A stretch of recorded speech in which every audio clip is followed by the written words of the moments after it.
Welcome to another episode of Threads of Enlightenment. As it is our custom, I first want to welcome our guests because I know they are showing up with a couple of very precious things. First, your time. I thank you so much because I know how much that is a beautiful commodity and that you're willing to spend some with us. Second, your journey that houses your wisdom, your strength, your weaknesses, your vulnerability, all of those things that you have entrusted to us. And it is my hope that we create a space by which we can enjoy you and learn and become better human spirits. Renee, welcome, Threads of Enlightenment. Well, I'm Renee Jones. I am a counselor and coach and TEDx speaker, as well as an author. And what I do, honestly, is to help people heal their hearts. Currently, I do it through the medium of weight loss because so many of us get caught up in emotional eating to soothe ourselves. And that ends up giving us way too many calories. And we think it's just because we love to eat, but usually there's a reason under that. And I discovered this because in 2012, I decided it was time for me to lose my weight.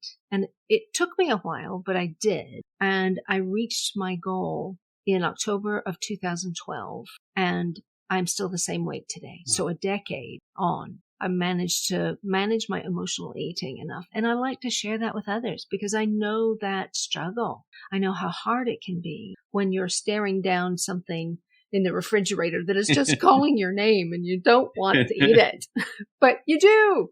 And, I just help them overcome emotional eating and any other baggage that they're tired of dragging. That is awesome. That's excellent. I know I was guilty of gaining a couple of pounds. They call it COVID 20. And I think I was a part of that brotherhood or family or whatever you want to call it. So I get it. And I was also into exercising and stuff like that. But being home and stuck there and looking at that fridge and calling my name, and my weakness is sweet. I'll go months without it, and then once in a while I'll lose my discipline, and as the song said, lose my religion. But I want you to talk about. Let's go back, Renee, about your childhood, because I know that a lot of those things that happened to us that cause you and I a trauma that may have happened in the youth that may have caused some of the folks to become dysfunctional in their thinking. That's all it is, in their thinking, because they have a certain perception of that particular incident. Based on that incident, they create a perception, and that perception governs their life, whether it's emotional eating and many other things. I want you to talk about your family unit. How was that? And how did it form you as an individual? Well, to be quite transparent, the initials that I was given as a child were CRP. And I realized that my brother and I are a year and 13 days apart. My mother believed that if she was breastfeeding, she wouldn't get pregnant. Well, here I came. And I thought, oh, that's because her first thought when she found out she was pregnant was, oh, crap. Oh, crap. I mean, I was wanted. I was just a year or so early, right? So I think, that's funny. And we've teased about that throughout life. And, they loved me. I nearly died, actually, when I was 10 months old, because in those days, they often put a baby down with a bottle. And unfortunately, I aspirated and was turning blue when they found me. So I had a very quick trip to the children's hospital nearby. Well, not nearby. It's probably 50 minutes to an hour away. But I often think that that's what made me have motion sickness, because one day I was listening to this trainer talking about different ways of dealing with issues. And he was talking about sometimes it's a scare that creates motion sickness. And I suddenly had that picture of, that ambulance at 10 months old. And I thought that probably did it. And I've never been motion sick again. Yeah. So yes, Yes. And clearly I'm still alive and doing well, but I do find that there's some things I just can't swallow That makes sense. Yeah. emotionally, mentally. So it makes me a little feisty. Well, you're a miracle baby then. But my parents, yeah, my Mhm. parents were teachers, and as they were trying to move up the ranks, Yeah. we moved. So by the time I was 10, I think we had moved 5 different cities, and then came up to another 2 moves within one of those cities. So I'd moved like 8 times by the time I was 10. And I think that helped me in some ways because it was like, yeah, I'm the new kid. I know this. I know this role. And, it was interesting because you Yeah. could make friends, but it also made me aware of, oh, people are basically the same all Wow. over. And then after I, we moved a few more times before I got out of high school. In fact, I joked with my husband when we moved into our first house. It was the 21st time I had moved all of my stuff. And he grew up in a household where they moved into the house his parents still Wow. live in today when he was 3 years old. So that's the only home he's ever known. So when I say, hey, it's time to move, he's like, we don't have to move. We don't. I said, no, we just need to different house. I'm getting bored with Paint this a little. one. He probably said, But, right? It's like, yeah, just make some changes. So I think what that kind of set me up for was just being more aware. And, my parents were the teachers, so I always had to behave myself. Even worse, my father was the junior high principal of the school that I went to, and then the high school principal of the school I went to. His friend was the police chief, and he was a deacon at the church. So there was nowhere I could go that I could get in trouble. There are no safe spots. So you had to behave. Right? So after I had to behave, and it served me well, but there were a few things that I could have been a little more risk taking, a little more able to try different things. So after college, I got an opportunity to go do a project connected with a church in Wales. And I went because I need some adventure in my life. So that worked out really well for me. It was a wonderful place. In fact, I came back to go to grad school and returned for another couple of years to work with another church in the area. And it just changed my life. It just completely changed my life. I love what you said. As a young woman, a young girl, basically, had the insight to realize that people are the same as you move in all these different locations. As a young person, that is a really insightful thought and observation, because in knowing then that you can adapt pretty easily within situations and new surroundings, because you're not fearful of people per se, because the behavior is the same and similar in all of the different areas that you. That's really insightful, young girl. Well, and it was really interesting, Ken, because when I was doing a course in grad school called cross-cultural counseling, we were put in groups and we all chose a particular people group and studied them and then reported back to the group. And without exception, we were studying people all over the world, right? And there came this phrase out of every culture: man is the head of the household, but mama bakes the bread. You reminded me of.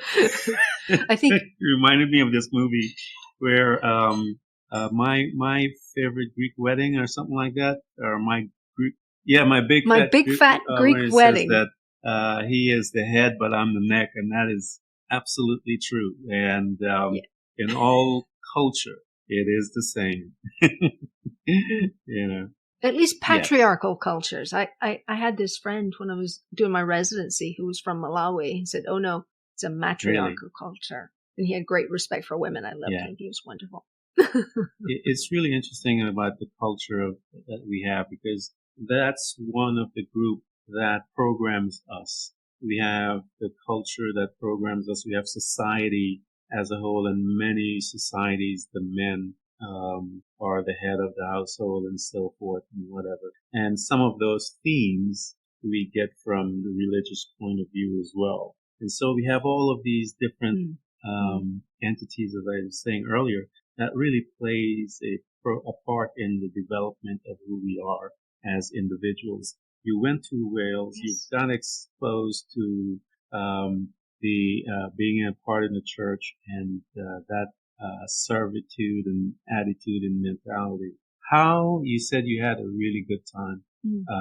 How was your interactions with people, knowing from this child that had this insight that they were easy to get along, and how did you incorporate yourself within that culture that is new to you from America? Well, the first thing you have to know is that with this particular group, this was the only place in Wales where they would accept one of us to help them for 2 years. It was modeled after the Peace Corps.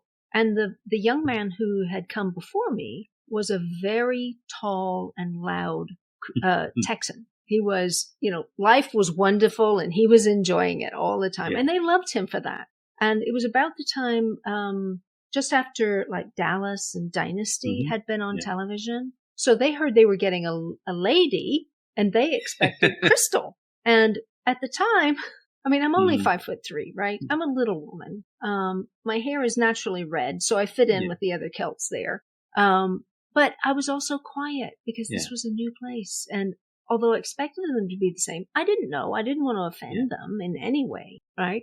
So, and I was fat. So they were prepared for a glamorous woman and they got myself. And they were just like, oh, she's wonderful because I was just like them. That's awesome. And I was 23 years old in a foreign country. My nearest, the other people who I worked with were way up in Scotland. So they saw me as their little girl down here on her own. That's nice. So they just scooped me up and loved me for just myself. And because my parents had been teachers and there was that thing all around me all the time, I don't know that I'd ever thought I would be acceptable by myself, just as me. And I was. And it just gave me a place to grow in self-confidence and self-esteem. So you mentioned... So they were kind, so I just loved them back. You had mentioned that you were using the term fat. Where did you... How old were you when you started, as you were saying, emotional youth thought, that you began your emotional eating? And what incident, Renee, do you believe triggered? My mother used to say I ate like a bird a little bit all day long. And when I went to school, then it all had to be regulated and at certain times. And I think because I had been accustomed to basically free feeding, and I self-regulated. But once, it had to be at certain times. I'm not sure why that occurred for me, but I suddenly started gaining weight. And perhaps it was because school was such a different environment. Because I'd been at home. My mother stayed home for a couple of years in one of the towns, but otherwise we had babysitters. So I could still free feed. But then go to school and have to interact with people that I didn't know.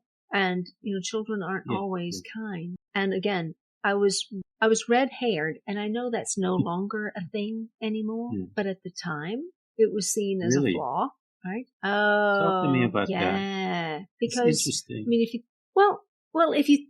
I don't know whether you follow the royal family or not, but I remember when Harry was born, Charles's first words were, oh, it's a ginger. It's that old idea because ginger is only it's like Celtic.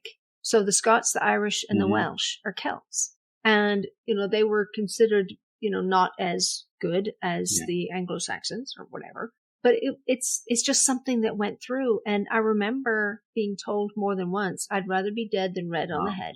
So it was just something that they knew of. Only people who dyed their hair had red hair, right? And they were usually prostitutes. So, or one thing, they used to think redheads were witches. So this has thankfully changed since I was a child. But I think it just made me feel less than at the time. And, clearly I got over it. I finally learned to love my hair when I was about 17 years old. But other than that, it was just like, all my little friends are blonde and brunette, and here I am, a fat little redhead, and gosh, we got to do something about that. I couldn't change my hair, Wow. but I could change my So body. here you are, you're with the family and you're overseas and you're enjoying the affection and the love that you're getting from them. And you mentioned earlier that you started to get some, as you stated, some security, self-realization as to how did those small awakening, how did it begin to form your behavior, those small awakening notice happening? Well, I think I said I had an older brother, and he was wonderful. But again, it was the first time I was out there on my own. No one knew my family. My brother was rather popular. He's just a nice guy. He's a wonderful man. So I didn't have him to sort of blaze trails for me. I just had to figure it out on my own. And I think just slowly, cultures are slightly different. And the church family would be surprised if I was in the office by 9 o'clock in the morning and stayed until 5. I'm not sure why, but I would come up with ideas and say, why don't we try this? Why don't we try this? And they were like, can we do that? I was like, why can't we do that? Yeah. And then we did, and it helped me to realize, I might have something to offer here. So I think just piece by piece, and then, everyone in the church and in the town that I knew thought I was pretty cool. And I think that's just the veneer of being an American at the time there. It's like different. Different is good. We like this. So I think it just very slowly began to dawn on me that I had something to offer. And they were just so kind to me that it was easy to want to do more for them. And so as you moved from there, you mentioned that you came back. When you came back, how did you adjust to home? How did you adjust to the newness? Poorly. And not having the attention, I guess, or the freedom that you received over there to do and to come up with new things. Your adjustment here, how did you come back? And you said poorly. Talk to me about that. Well, part of it was because I was the only American for, 500 miles that I knew of. And I just the words in British English, I mean, we're two countries divided by a common language, right? They just choose different words. And words that I kind of knew, and words that I had to pronounce correctly, because some of them, the way we pronounce them, are profane to them. So as I picked up words, I picked up how they said them. So I came back with this fairly strong British or Welsh accent. I didn't pick up the posh accent at all, right? So I was already kind of different, and they were like, "But you're an American. Why are you talking like that?" Yeah. No, it'll go away, and it did over time.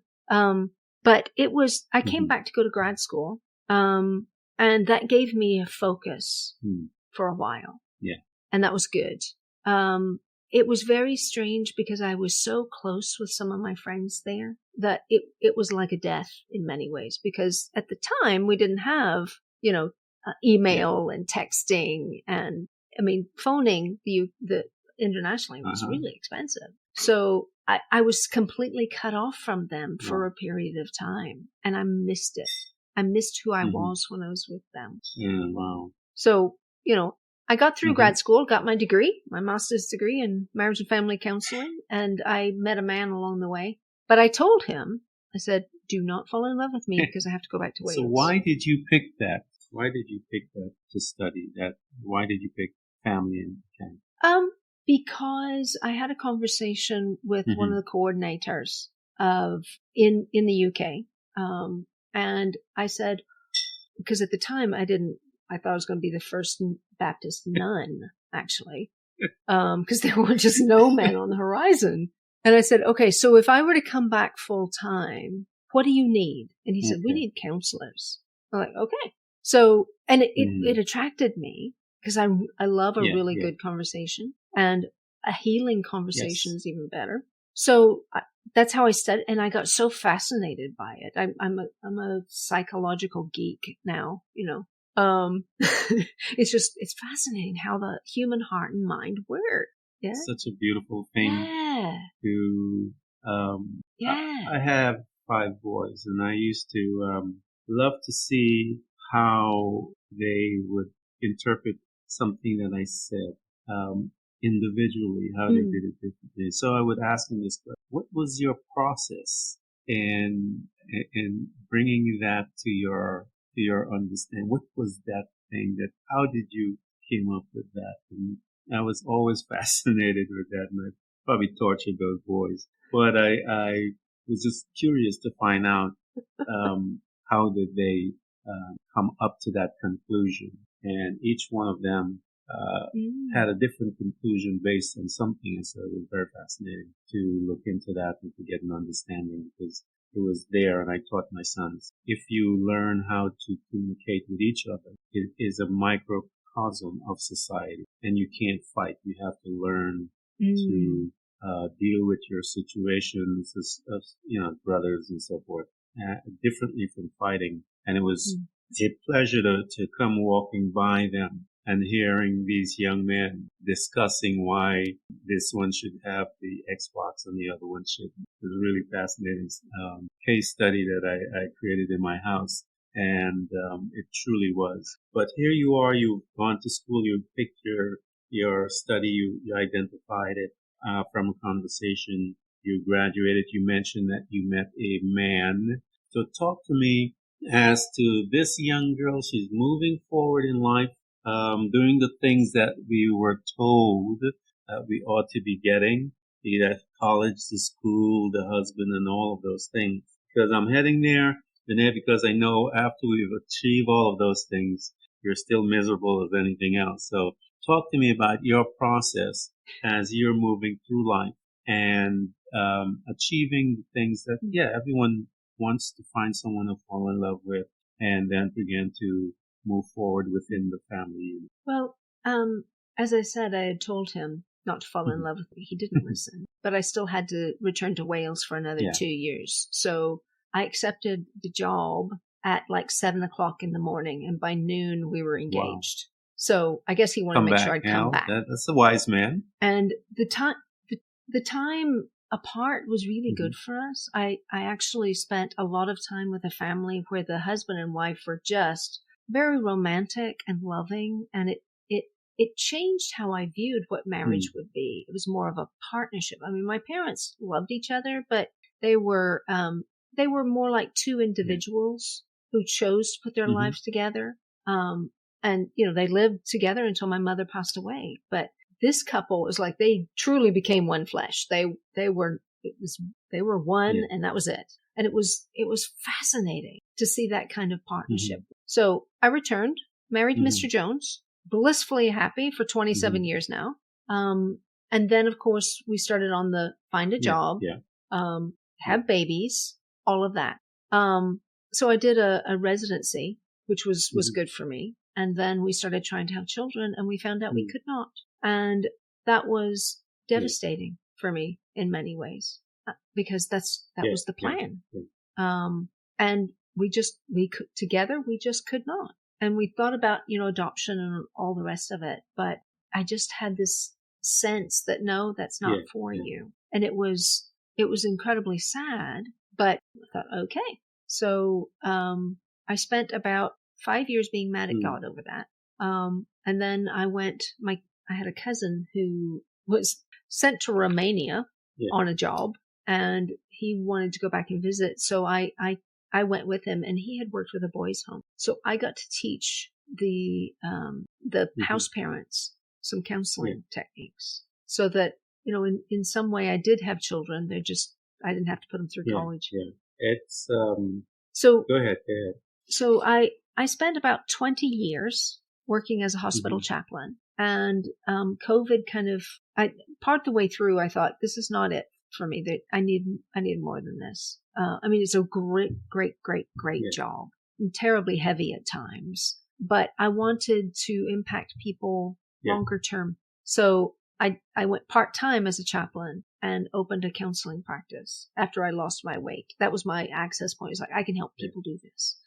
So I've been doing counseling and coaching for a Wow. decade. So talk to me about your, in that space where you, for 5 years, I hated God. That's a powerful statement. For someone Oh no, I was angry with God. for 5 years is angry with God. Yeah. Talk to me about that space, because that is a interesting space to be in. For to be angry for 5 years. Talk to me about that, because that must it must give birth to certain things. So talk to me about that, and how did you have, because you have to now, as you're moving and growing as an individual, you have to release that. So talk to me about how did you manage yourself within that space? Well, I mean, I knew that there was, I felt like it was sort of like being mad at your parents. They're still your parents. You still interact with them, but boy, you let me down. So that was sort of the space. I still, attended church and prayed and all of that sort of thing. But I was just like, but I can't trust you. And the first trip to Romania, I remember waiting for someone to come get me to go give a talk somewhere. And I was just kind of doing actually what I thought was, if I'm going to go do this, I probably ought to actually do my daily reading anyway. So I printed off pages from my daily reading, and I was like, fine. But this particular one was about Abraham and Lot when they were parting, and, they're up looking at the land, and God said to Abraham, let me choose for you. I said, yeah, but he got the crappy land after that. But it made me realize that I can only allow God to choose this. I can do everything I possibly can. We still can't do it together, but I can let God choose for me and make peace with that. Yeah. Jesus had to do the same. And that was the moment. Jesus had to do that in the garden. He had to admit, says, I don't want to do this. And he got the crappy result too. He said it.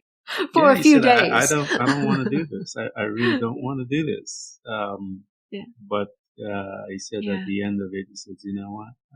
Your will be done. And so that space of surrender is painful, because I remember reading, he was sweating blood. So that seems pretty painful to be in a place sweating blood. I haven't done that yet, so I don't know the degree of pain that he was in to say that I understand. But here you are. I had, because I was having so many sons, people used to come to me and have me lay hands on them to pray so that they would get kids. And everyone that I've ever done that for, and they have kids, and they all have boys. So I would tell people, don't come to me if you don't want a boy, because apparently the sex is sealed, because I had faith for boys. So I would lay hands on couples. I cannot tell you how many couples came to me to do that were having difficulty with kids when I was in New York, and they had a line for me in church. So it was just funny. I bet they did. So talk to me about, because you mentioned losing the weight. So when did you recognize, because one of the things I tell people, self-love is not all about the internal cleansing of things, is part of it.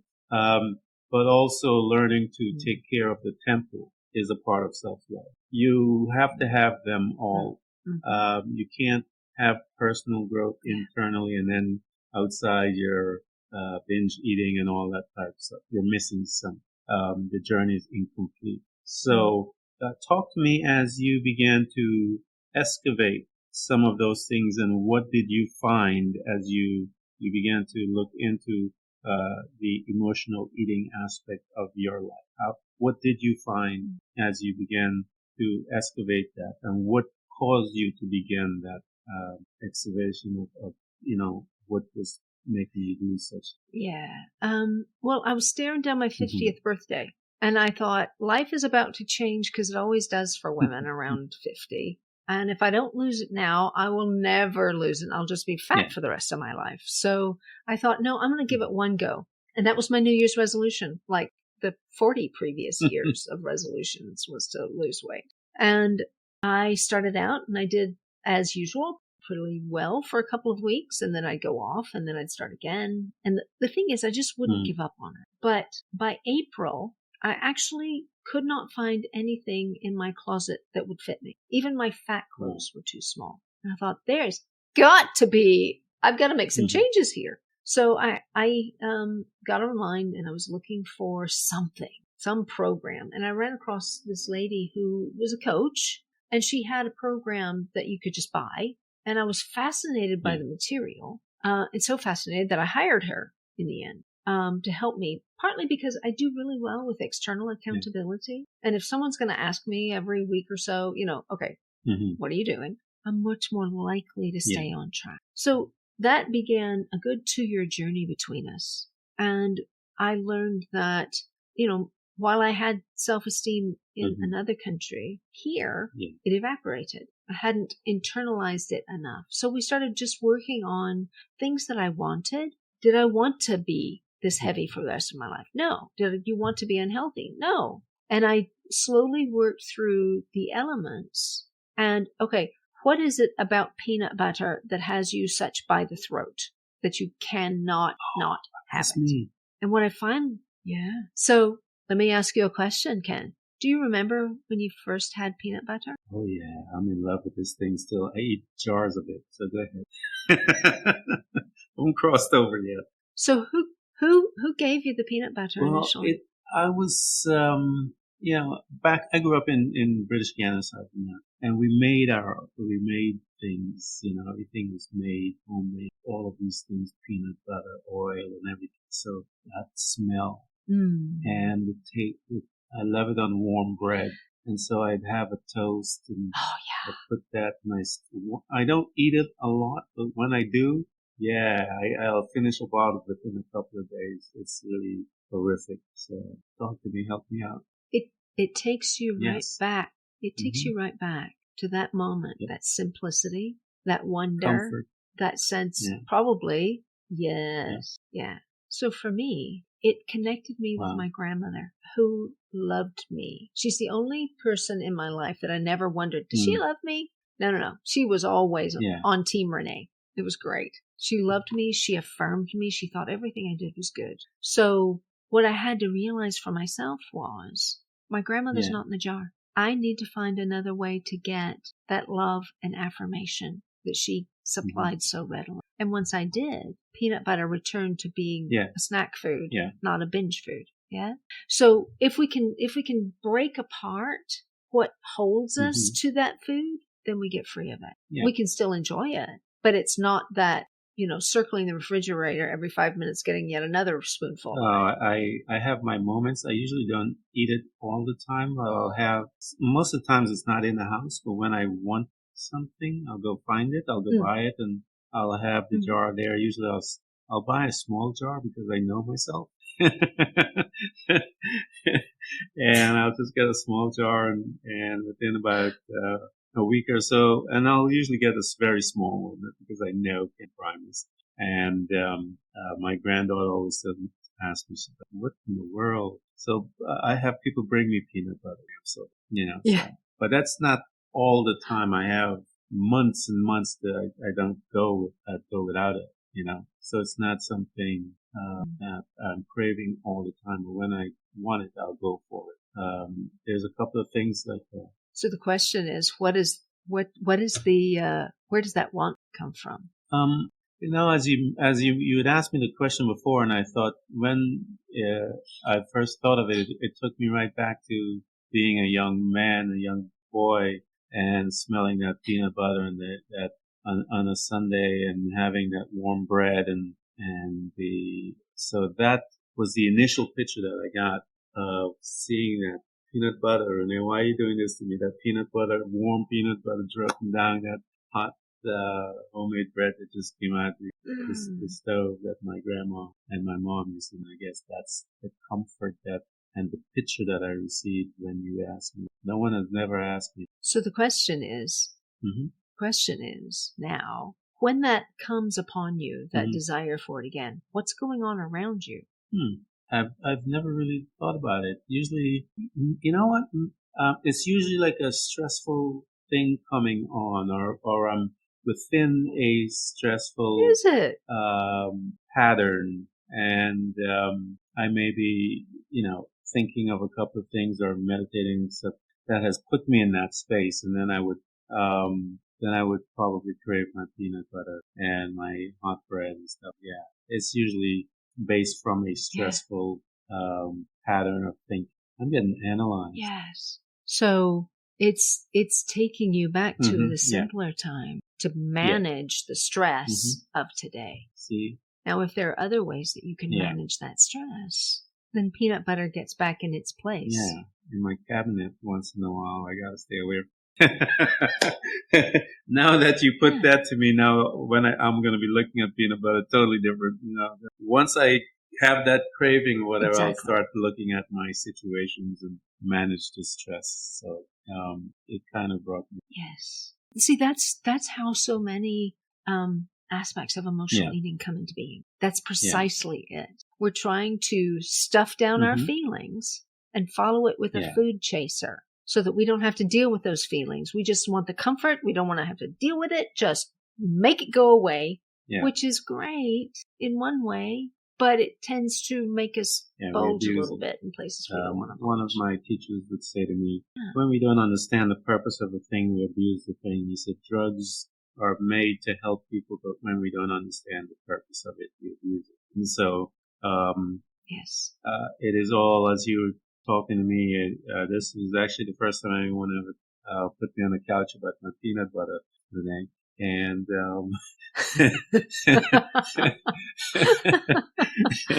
sorry, and Ken. I saw it, and I saw the pattern that you're talking about, because now I'm going back in. I could see what causes that in my space and why I would want that, and then I would go to that. That's one of the reasons why I don't keep much of it in my home. I don't, because it's so I gravitate to it a lot.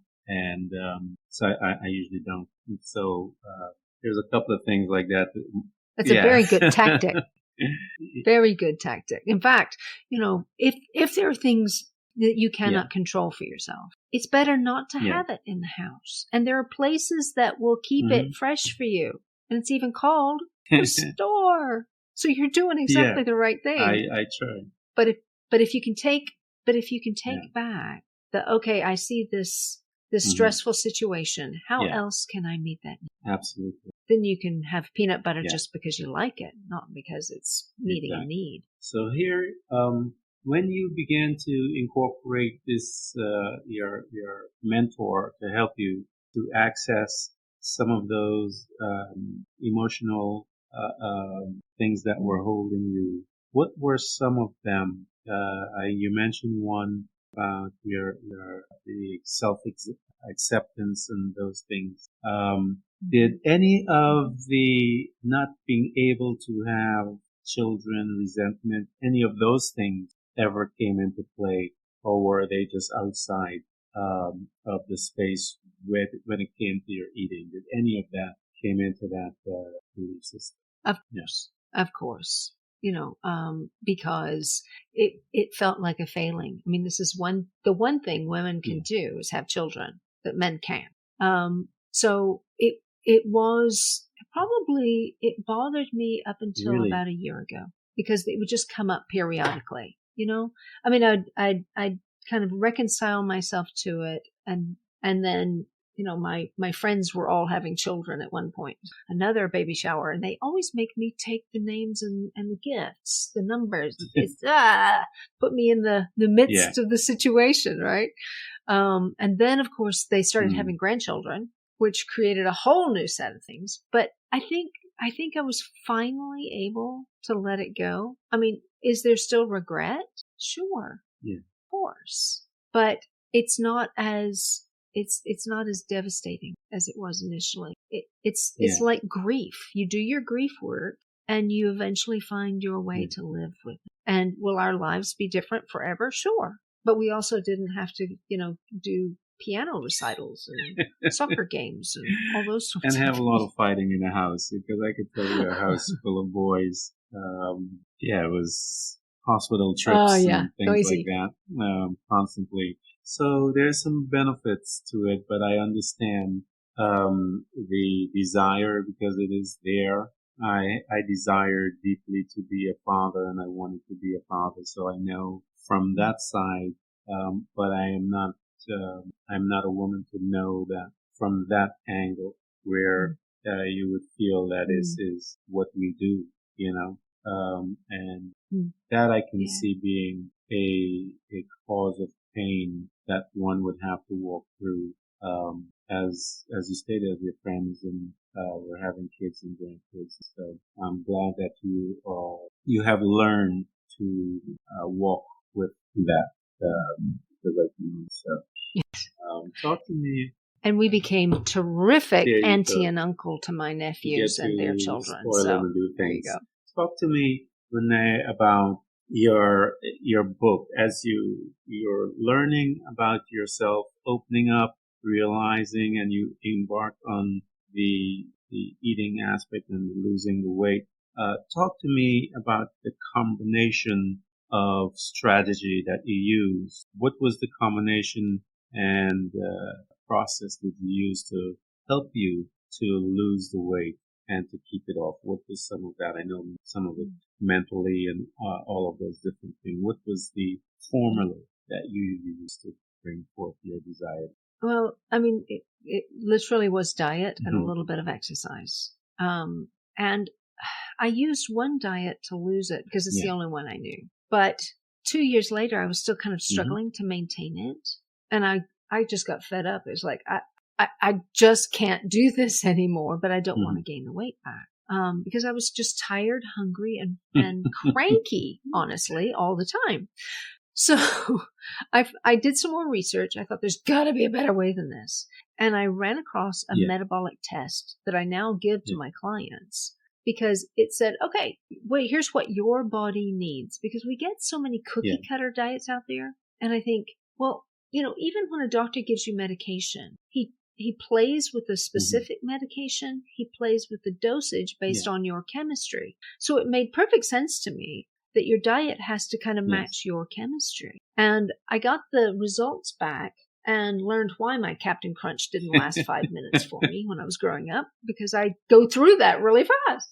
And I looked at the diet that they suggested and I thought, some of these things I haven't eaten in quite a long time. But okay, we'll try it. I mean, I get cheese sauce on my vegetables. Really? You can do that and still lose weight? Yeah. So imagine this, Ken. I am 52 years old. I am at my goal weight. And I thought, okay, well, we'll try this diet for a week. If it doesn't help, we can always go back to the other. And I've lost 2 pounds that week. Now, Ken, you may not know this. Women don't normally lose weight that fast, particularly when they're having cheese sauce. And even that I wasn't hungry. I suddenly had energy and I was so not cranky that my husband said, okay, I don't know what you're doing this week, but keep doing that because I like that. And it was just finding what worked for my body. And that's so incredibly important because we don't need to be tired, hungry, and cranky all the time. So I now give that. It's really not. It's tormenting, actually. So I now give that to all my clients so they can know they don't have to do it that way. But I tell them this is what will work for your body. See how it fits you. So that changed my life. And for the last 8 years, I've continued to eat that way. And it's been easy to maintain. You know, there may be times when I'm not watching portion sizes as much and I might gain a pound or two. And it's like, okay, we got to pay attention to this again and go back to my portion size. But it has allowed me to spend 10 years at the same weight after 40 years of the diet yo-yo up and down. Congratulations on that. I know when I was dealing with some of my crazy habits as well, I remember getting this book about the blood type diets and stuff like that. And I was reading my blood type and it says that I'm not supposed to have ketchup nor sushi. So I sat down and I wrote a note to the author. And I told her that I believe that her thesis and her research was absolutely flawed because, and I sat down and wrote this big dissertation as to why I think that that part of her research was wrong because those two, I can live off of those on an island, as I told her, because ketchup is food of the gods, and so is sushi, because Yes. Jesus fed his disciples fishes, and people would look at me and and I would look at them and say, "How did you know it wasn't sushi?" It didn't say he cooked it; it just said that he fed them fish. So that was a part of my argument. That was a part of my argument, Renee. I never got an answer from her. So, well, you know the deal about ketchup is that it's like yes, 70% sugar. And I only eat it if I'm eating French fries. Yeah. It's only I only eat, like one of the things that I notice about me. I very rarely get sick, but I remember every time I would get really, really sick for whatever it was, the only thing I could think of to eat, and the only thing that I could eat is ketchup. And I mean, potatoes, French fries. Actually, I remember I was dating this girl, and that's all I could. She's like, "Are you hungry?" And I wouldn't eat in days. But no, I just want some. I just eat a little fries and that. And I still don't know what that is. But I did write that author, and I told her that her thesis and her research needed to be that was off, and she needed to work on it. But I did hear about that particular piece where they look at your what you had talked about, and I know and I have heard that it does work. And so, any one of you guys that are listening to our conversation, I want you guys to get in touch with Renee, because many of us, I started the conversation once COVID came. Many of us had gained weight because we were there and we were eating, but it was much deeper than we were eating. We were put into a stressful situation because we were trying to figure out what was happening from the pandemic, but also internally, a lot of us were going through a lot of changes, and we internalized it, and we were there, the food was there, and we were still gaining weight. We're still within that same habit. Here's a woman that has gone through it. She's doing it over and over, and she's been able to maintain. I need you guys to get in touch with Renee. Ask her, pick her brain, so that she can guide you to becoming the new you, inside out, so that you can remove some of those bad and negative thoughts, less than thoughts, and you can deposit new thoughts, new belief systems, so that you can look at yourself in the mirror and even fall deeper in love in who you are, what your creative ability that was. Renee, talk to us now about some of the pieces that you put into the book, and I want you to pull out from your memory one when you sat down with one of your clients, and I always say when they got it and that light bulb came on, and when it changed their trajectory, and you as the recipient of that experience, you were privy to that exchange, that awakening, and you received what I say one of the ultimate gifts that a human spirit can never get, where you get that inner joy that just pops out of you as you see it out of them. Talk to me about some of the tools within the book, and then pick one of your clients and walk their process. Well, my basic philosophy is if you find the nutrition plan that works for your body, you deal with your baggage, you let your heart heal from all the stuff that has happened to you, then you can step into your best self. And I don't know about you, Ken, but my best self always makes better choices no matter what it is. So the book is called What's Really Eating You? Overcoming the Triggers of Comfort Eating. So I go through different aspects of the pathway. I talk about family experiences, my experience in that. And at the end of each chapter, I have some sample questions for them to consider so that they can do their own coaching if it's possible for them. And, just give them tips, give them ideas, plans for how to make it work for them. Because that's the important thing in the end, is it has to work for them. Because if it doesn't, they'll stop. But if they can figure out what will work for them, and just like the peanut butter, what is the thing that is stopping you? What's causing you to get tripped up?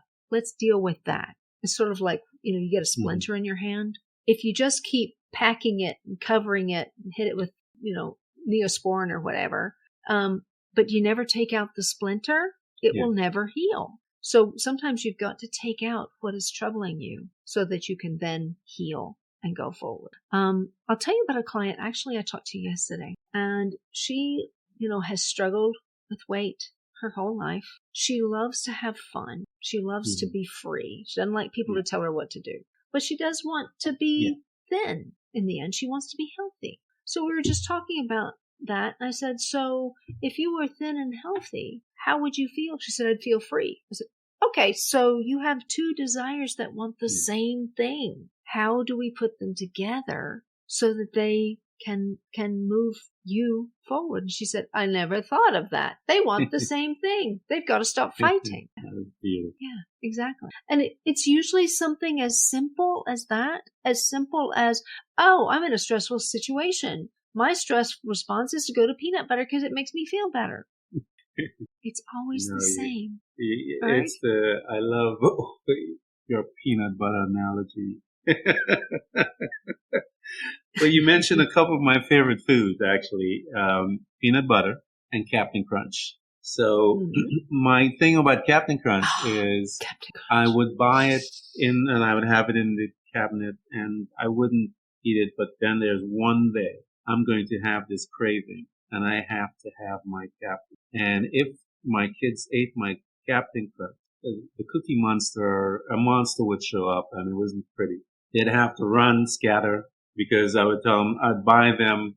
I bought them every little thing they wanted when it came to cereal. But this one little box I would put in that corner and say, that is mine. And it's really funny. Every time I would want that, when I feel to have that craving, when I would go to that cabinet, it would be gone. So I had to learn to let it go when the kids are there. I'm like, they're never going to sell. Yeah, I can't do it. You know the flavor of Captain Crunch? No. Do you know what that is? Well, of course, it's a corn. It's corn cereal, corn-based cereal. But the flavor is butter, sugar, and vanilla. See, all of my favorite stuff.